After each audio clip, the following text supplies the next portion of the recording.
Bacteria.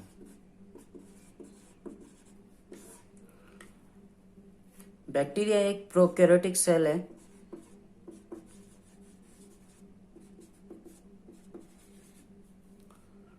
ठीक है, सबसे पहले हम प्रोकैरियोटिक सेल और सबसे पहले हम सेल के बारे में थोड़ा बात कर लेते हैं।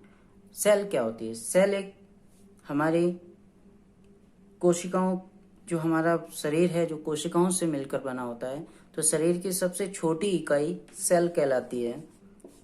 जिस तरह से एक मकान ईंटों से मिलकर बना होता है, तो उस मकान की सबसे छोटी इकाई ईंट कहलाएगी। उसी तरह से हमारी बॉडी की जो सबसे छोटी इकाई है वो सेल कहलाएगी, जो हमारी संरचनात्मक, क्रियात्मक और जैविक इकाई होती है। अब सेल्स, दो तरह की सेल्स होती हैं। एक होती है प्रोकैरियोटिक सेल और एक होती है यूकैरियोटिक सेल। दोस्तों, आपको पता ही होगा कि प्रोकैरियोटिक सेल्स किसे कहते हैं, जिसके अंदर स्पष्ट न्यूक्लियस नहीं होता है, केंद्रक अनुपस्थित होता है। इनके अंदर endoplasmic reticulum, mitochondria, Golgi body,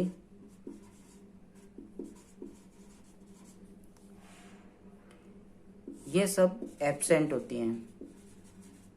और इनका जो न्यूक्लियस है, जेनेटिक मटेरियल है,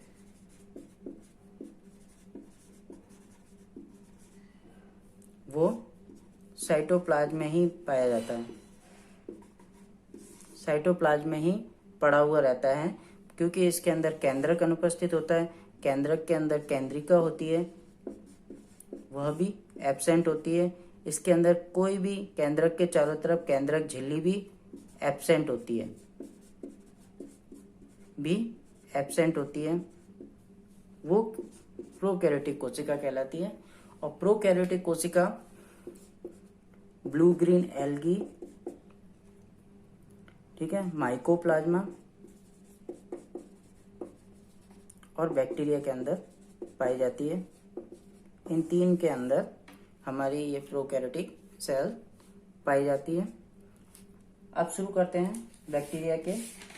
सबसे पहले बैक्टीरिया एक कोशिकीय प्रोकैरियोटिक माइक्रोब होता है। इसकी सबसे पहले खोज ल्यूवेनहॉक ने की थी।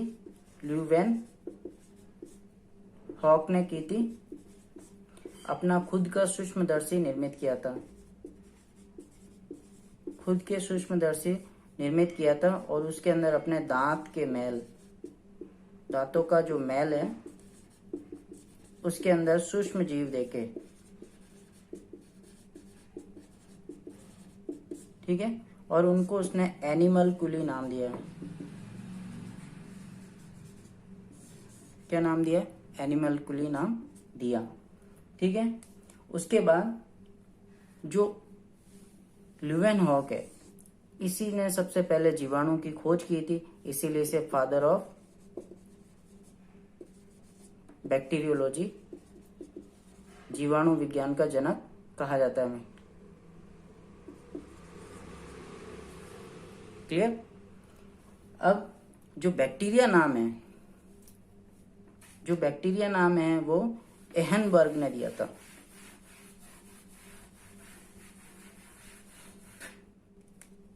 बैक्टीरिया नाम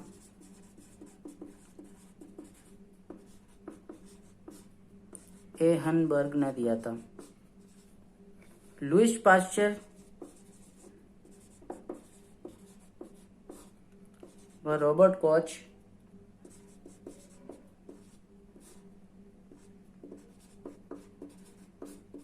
ने ये प्रमाणित किया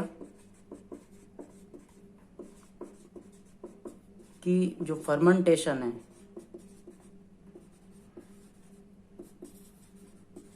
यानी कि किण्वन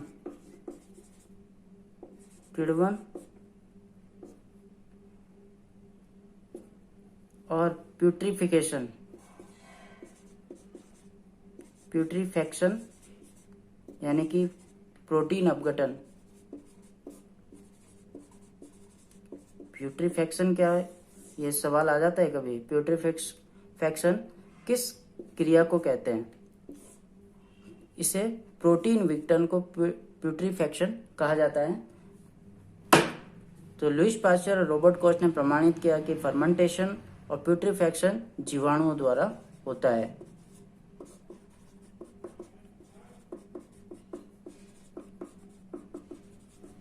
ठीक है। उसके बाद क्रिश्चियन ग्राम, हैंस क्रिश्चियन ग्राम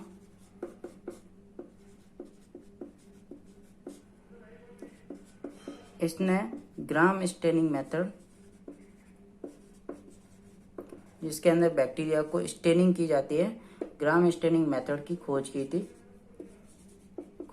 थी। अब कुछ जीवाणु के सामान्य लक्षण देख लेते हैं। सामान्य लक्षण,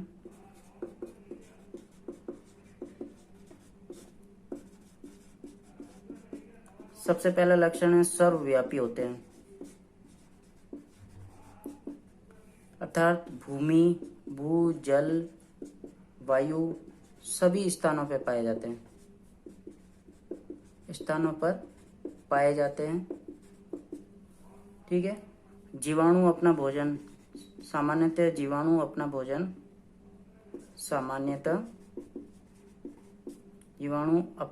नहीं बनाते। कुछ जीवाणु को छोड़कर। ठीक है। इनमें तीसरा है दृढ़ सेल वॉल पाई जाती है, जो म्यूकोपॉलीपेप्टाइड की बनी होती है। म्यूकोपॉलीपेप्टाइड की बनी होती है। इनकी जो सेल वॉल के अंदर सेलुलोज एब्सेंट होता है। ठीक है। इनके अंदर सुस्पष्ट केंद्रक अनुपस्थित होता है।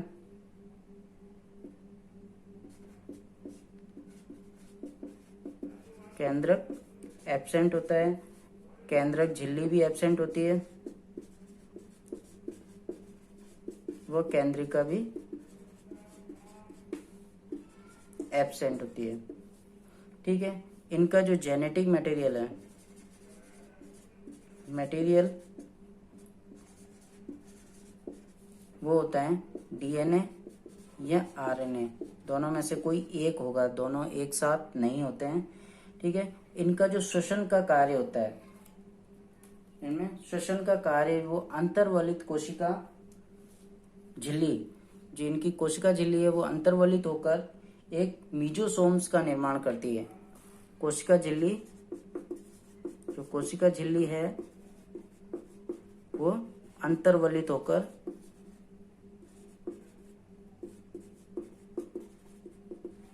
मीजोसोम्स का निर्माण करती है।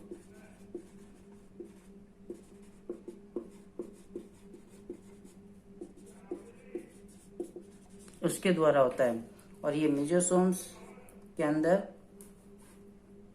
ऑक्सीडेटिव एंजाइम्स पाए जाते हैं, जो माइटोकॉन्ड्रिया के समकक्ष होता है। जो माइटोकॉन्ड्रिया होता है उसके समकक्ष होता है।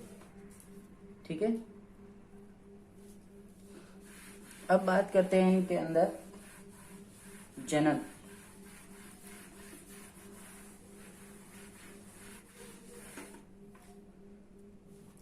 बैक्टीरिया में जनन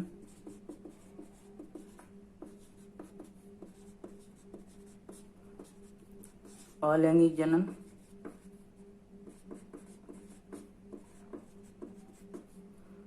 और दूसरा लैंगिक जनन। अलैंगिक जनन विखंडन द्वारा होता है। इसमें लैंगिक जनन जैसी विधियां पाई जाती हैं, जिनमें से कॉन्जुगेशन,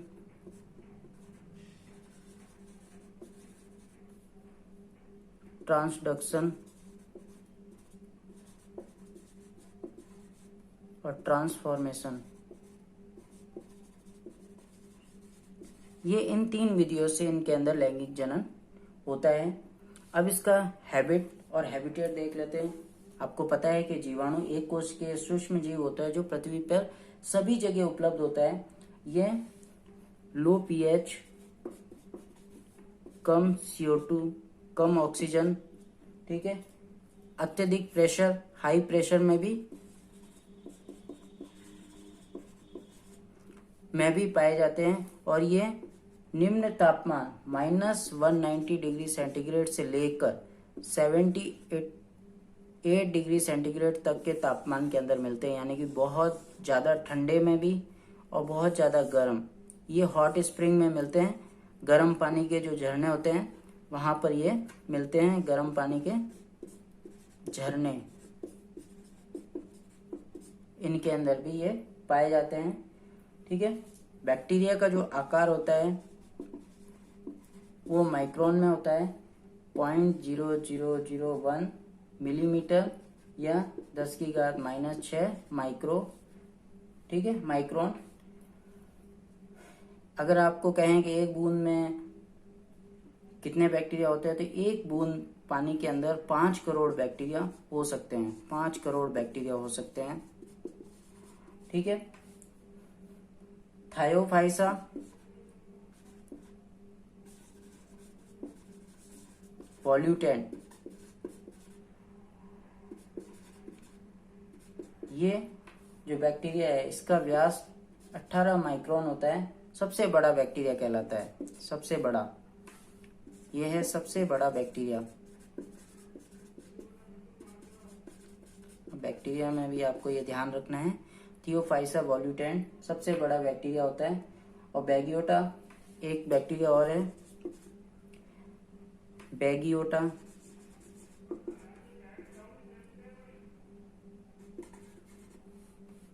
ठीक है,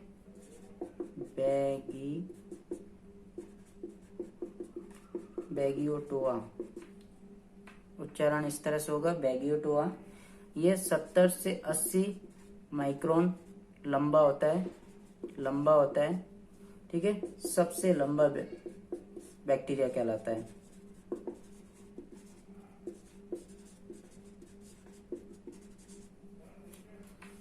अब देखते हैं इसकी अल्ट्रा स्ट्रक्चर के बारे में। अब है बैक्टीरिया की अल्ट्रा स्ट्रक्चर। बैक्टीरिया की जो ये है, ये इसका कैप्सूल है जो म्यूकोपॉलीपेप्टाइड का बना होता है, ठीक है, इसे ग्लाइकोकैलेक्स भी कहते हैं, ठीक है। उसके बाद ये इसकी सेल वॉल और ये इसकी साइटोप्लाज्मिक मेम्ब्रेन और ये इसका न्यूक्लियस इक्विवेलेंट DNA होता है, ठीक है, न्यूक्लियस इक्विवेलेंट होता है, ये इसका DNA होता है जो इसके अंदर न्यूक्लियस, एक्चुअल न्यूक्लियस तो होता नहीं है, तो न ही इसके अंदर केंद्रक झिल्ली होती है, तो ये इसका DNA होता है। और इसके अंदर एक और सर्कुलर DNA होता है जिसे प्लाज्मिड कहते हैं, ठीक है। और इसके अंदर राइबोसोम प्रेजेंट होते हैं, ठीक है, एकमात्र जो है प्रोकैरियोटिक सेल्स के अंदर राइबोसोम प्रेजेंट होते हैं और कुछ डिपॉजिट सब्सटेंस इसके अंदर प्रेजेंट होते हैं। अगर इसको संरचनात्मक रूप से जो बैक्टीरिया है, बैक्टीरिया के जो सेल है उसको 5 भागों में बांटा जाता है। सबसे पहले देखते हैं सरफेस अपेंडेज। सरफेस अपेंडेज के अंदर 2 स्ट्रक्चर आती है, एक आती है फ्लैजिला, दूसरा आता है पिलाई या फिमरी, दूसरा होता है सतही आसंजक सरफेस एड्रेंस जिसे ग्लाइकोकैलेक्स कहते हैं। ग्लाइकोकैलेक्स, स्पेलिंग गलत हो गई है, ग्लाइकोकैलेक्स। फिर आती है इसकी सेल वॉल, फिर सेल मेम्ब्रेन, फिर इसका आता है साइटोप्लाज्म और सेल ऑर्गेनेल। सबसे पहले हम बात करते हैं इसके सरफेस अपेंडेज। सरफेस अपेंडेज ये है इसका सरफेस अपेंडेज जिसे कहते हैं फ्लैजिला, ठीक है, जो इसके सेल वॉल और सेल मेम्ब्रेन से अटैच होता है, ठीक है। फ्लैजिला पतली रोम सदृश आकृति होती है, ठीक है, एकदम हेयर लाइक स्ट्रक्चर होती है, जो कोशिका झिल्ली से बाहर की ओर निकली हुई होती है। इन फ्लैजिला का काम होता है गति, ठीक है, बैक्टीरिया को गति प्रदान करते हैं, ठीक है। ये बेसिलस और स्पाइरल बैक्टीरिया के अंदर उपस्थित होते हैं, ठीक है। इनकी उपस्थिति के कारण बैक्टीरिया दो प्रकार के होते हैं, ठीक है, दो प्रकार के बैक्टीरिया हो जाते हैं इन फ्लैजिला की वजह से। फ्लैजिला की वजह से दो तरह के बैक्टीरिया कौन कौन से होते हैं? पहला बैक्टीरिया है एट्राइकस बैक्टीरिया, इसको इस तरह से बांटते हैं। एट्राइकस, जिसके अंदर फ्लैजिला यानी कि कशाभिका अनुपस्थित होती है, अकशाभिकी। दूसरे होते हैं ट्राइकस, ठीक है, अकशाभिकी और कशाभिकी बैक्टीरिया। अकशाभिकी बैक्टीरिया के अंदर अगर हम एग्जाम्पल की बात करते हैं तो होता है लैक्टोबैसिलस। लैक्टोबैसिलस जो बैक्टीरिया है वो दूध से दही का निर्माण करता है, ठीक है। और दूसरा है पास्चुरेला, ठीक है। इन दोनों के अंदर फ्लैजिला एब्सेंट होती है। दूसरे होते हैं ट्राइकस बैक्टीरिया।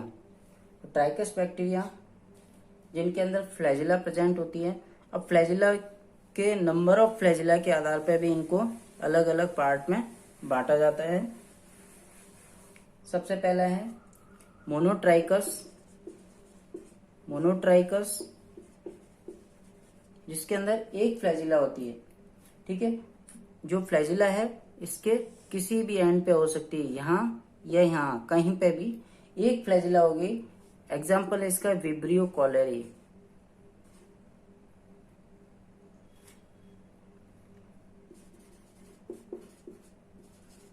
विब्रियो कॉलेरी, ठीक है। दूसरा होता है एम्फीट्राइकस।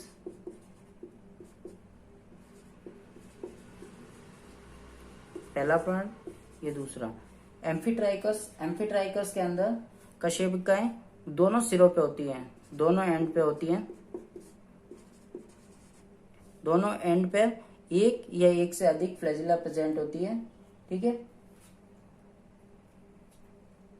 नाइट्रोसोमोनास इसका एग्जाम्पल है।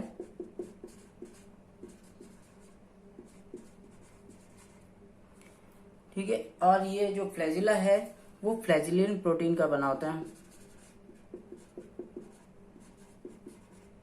फ्लैजिला के अंदर फ्लैजिलिन प्रोटीन प्रेजेंट होती है। इनका फंक्शन मैंने बता ही दिया, ये मूवमेंट में हेल्प करते हैं। फिर आता है इसका दूसरा पार्ट, पिलाई। जो पिलाई, ये इसे फिम्बरी भी कहते हैं।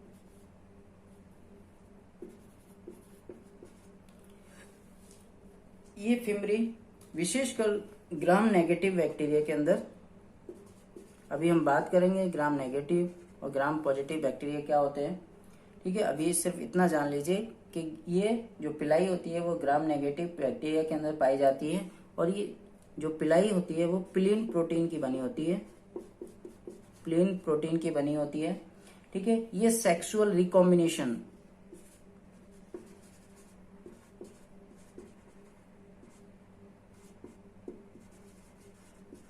सेक्सुअल रिकॉम्बिनेशन में हेल्प करती है। जिस बैक्टीरिया के अंदर पिलाई प्रेजेंट होता है, जिस बैक्टीरिया के अंदर पिलाई प्रेजेंट है उसे डोनर या मेल बैक्टीरिया कहते हैं। मेल बैक्टीरिया कहते हैं। और जिसके अंदर पिलाई एब्सेंट होती है उसे रिसेप्टर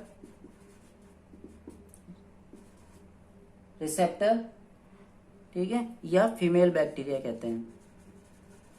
इनका फंक्शन क्या है? सेक्सुअल रिकॉम्बिनेशन में हेल्प करना, ठीक है। पिलाई का दूसरा काम भी क्या है? ये किसी भी होस्ट सेल से चिपकने का भी काम करते हैं, और इनके अंदर एंटीजेनिक प्रॉपर्टी पाई जाती है। पिलाई के अंदर एंटीजेनिक प्रॉपर्टी पाई जाती है। एंटीजेनिक प्रॉपर्टी का मतलब होता है,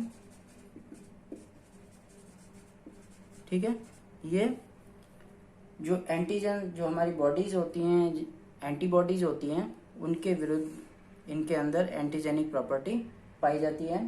दूसरा आता है सरफेस एड्रेंस, ठीक है, वो होता है ग्लाइकोकोलेक्स। फिर है सरफेस एड्रेंस,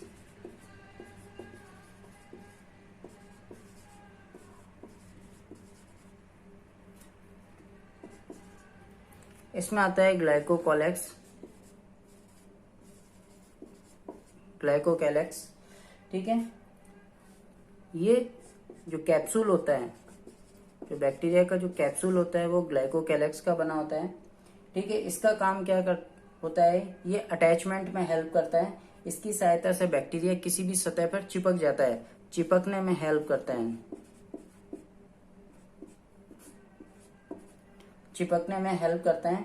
कैप्सूल के अंदर कुछ पोलर ग्रुप्स प्रेजेंट होते हैं। इस कैप्सूल के अंदर पोलर ग्रुप्स होते हैं, जो वाटर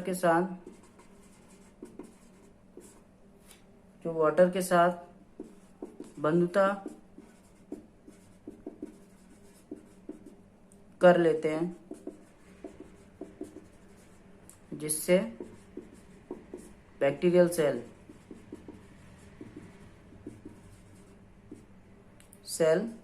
शुष्कता से बच जाती है।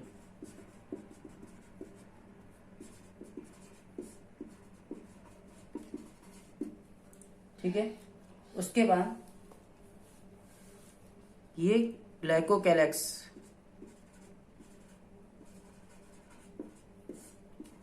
अपने आप को WBC से बचाने में भी हेल्प करते हैं। बैक्टीरिया को WBC के जो भोजन है, ठीक है, क्या है कि बैक्टीरिया जब भी किसी भी सेल के अंदर एंटर करता है तो एज ए एंटीजन की तरह बिहेव करता है, ठीक है, एंटीजन की तरह बिहेव यानी कि फॉरेन पार्टिकल की तरह बिहेव करता है। और ये फॉरेन पार्टिकल जब WBC इसके कांटेक्ट में आती है तो WBC इन फॉरेन पार्टिकल को खा जाती है। तो अपने आप को बचाने के लिए ये क्या करता है, ये ग्लाइकोकैलेक्स होता है जो WBC के पकड़ में नहीं आता है, उनका भोजन बनने से बच जाता है। ठीक है, अब इसकी बात करते हैं इसकी सेल वॉल। तो इसकी सेल वॉल पेप्टिडोग्लाइकेन की बनी होती है।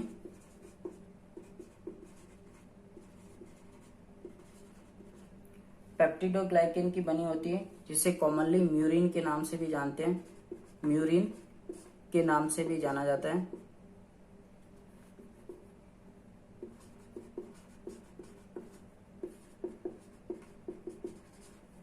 जो ये पेप्टिडोग्लाइकेन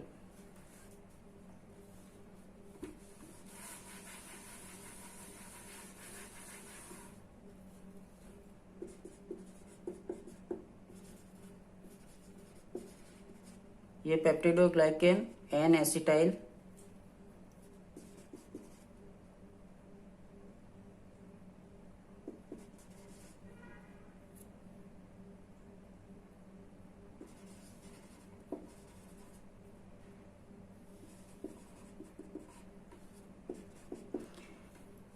ये पेप्टिडोग्लाइकेन एन एसिटाइल ग्लूकोसामिन यानी कि इसको शॉर्ट में NAG, N acetyl muramic acid,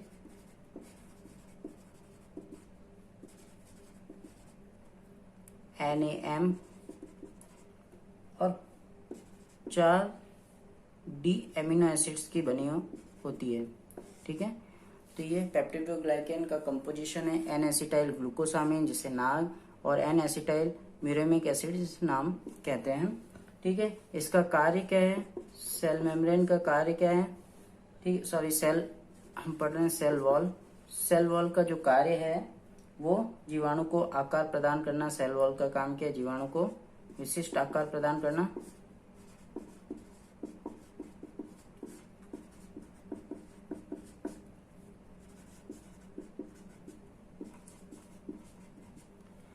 ठीक है, ये डाइजेस्टिव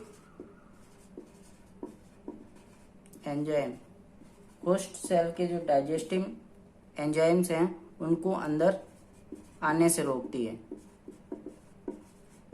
क्या है, बैक्टीरिया सेल जब किसी भी होस्ट के अंदर एंटर कर जाती है तो उसके डाइजेस्टिव एंजाइम इस सेल को, बैक्टीरियल सेल को डाइजेस्ट नहीं कर ले, इसलिए ये जो सेल वॉल है, सेल वॉल का जो पेप्टिडोग्लाइकन है वो उनके एंजाइम्स को अंदर आने से रोकता है।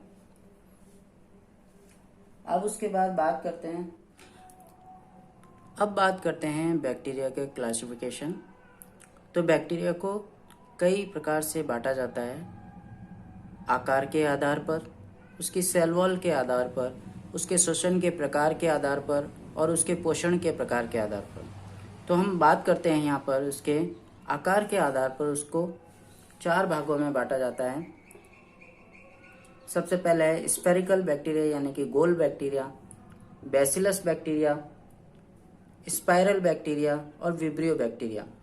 सबसे पहले बात करते हैं स्फेरिकल यानी कि गोल बैक्टीरिया। एक गोल बैक्टीरिया को कोकस कहते हैं, ठीक है। ये गोलाकार बैक्टीरिया होता है, सिंगल इकाई को कोकस कहते हैं। और जब एक साथ 2 बैक्टीरिया जुड़ जाते हैं तो उसे डिप्लोकोकस बैक्टीरिया कहते हैं। इसका एग्जाम्पल है डिप्लोकोकस निमोनियाई। और जब बहुत सारे बैक्टीरिया जुड़कर एक स्ट्रिप लाइक मालाकार संरचना बना लेते हैं तो उन्हें कहते हैं स्ट्रेप्टोकोकस एगेलेक्टी, ये इसका एग्जाम्पल है। फिर आता है बेसिलस बैक्टीरिया। ये दड़नुमा बैक्टीरिया होते हैं जो स्वतंत्र अवस्था में पाए जाते हैं। इनका जो नाम बेसिलस दड़नुमा होता है, बेसिलस सबटिलस, लैक्टोबैसिलस, बेसिलस ट्यूबरक्लोसिस, ये सारे बैक्टीरिया दड़नुमा बैक्टीरिया कहलाते हैं। फिर आता है स्पाइरल बैक्टीरिया। स्पाइरल बैक्टीरिया तंतुनुमा बैक्टीरिया कहलाता है या इन्हें सर्पिल बैक्टीरिया कहते हैं। सर्पिल बैक्टीरिया ये स्वतंत्र अवस्था में पाए जाते हैं। स्पाइरुलम वॉल्यूटेंस, इनकी एक एकल इकाई को स्पाइरुलम कहते हैं। स्पाइरुलम वॉल्यूटेंस, स्पाइरुलम माइनस, ये स्पाइरल बैक्टीरिया के उदाहरण हैं। फिर आता है विब्रियो बैक्टीरिया। विब्रियो बैक्टीरिया ये कॉमा शेप बैक्टीरिया होते हैं। और इसमें आते हैं vibrio cholerae, vibrio coli bacteria. Vibrio cholerae bacteria हैजा कॉज करता है, हैजा का रोगाणु है। तो ये तो था आकार के आधार पर बैक्टीरिया का वर्गीकरण। हम अगली क्लास में पढ़ेंगे सेल वॉल के आधार पर बैक्टीरिया का वर्गीकरण। आज के लिए इतना ही, फिर मिलेंगे अगली क्लास में। तब तक के लिए घर में रहिए, सुरक्षित रहिए।